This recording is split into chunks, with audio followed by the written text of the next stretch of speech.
Alors, petite actu sur Cardiac, police et gendarmerie hausse du budget pour changer les véhicules et passer à l'électrique. Tiens donc, la police va être en Zoé, c'est ça l'idée? Les forces de l'ordre vont recevoir d'ici la fin de l'année 2300 véhicules neufs, dont la moitié sera des électriques. Le Sénat étudie le projet de loi de budget rectifié pour 2020. Dans ce cadre, il a voté un amendement du gouvernement qui améliore le budget dédié au renouvellement des flottes de véhicules pour la police et la gendarmerie. L'amendement adopté consacre 75 millions d'euros de crédits supplémentaires dès cette année. Le ministère de l'Intérieur souligne dans un communiqué que cela correspond à une hausse de 50% des plans d'équipement qui étaient prévus pour 2020. La hausse du budget va permettre de moderniser le parc des forces de l'ordre, mais aussi de le verdir. Ainsi, il va y avoir l'acquisition d'environ 1150 véhicules électriques. Le ministère indique que ce sont des modèles produits à Flins et Maubeuge. Ce sont donc des Renault Zoé et Kangoo Z2.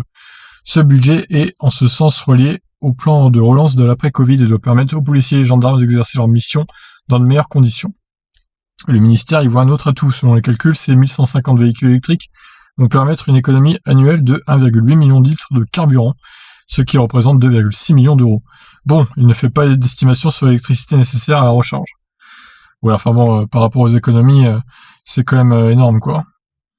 Les économies qui seront faites. Par ailleurs, policiers et gendarmes vont avoir d'ici la fin de l'année 1150 véhicules à motorisation essence pour remplacer le vieux parc diesel très polluant.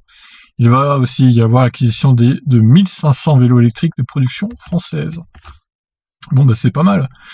Bon, après, vous me direz, les Zoé pour poursuivre les méchants, bon, c'est pas les voitures les plus rapides, mais bon, la nouvelle Zoé quand même, elle a 136 chevaux, la version la plus puissante, donc c'est pas si mal.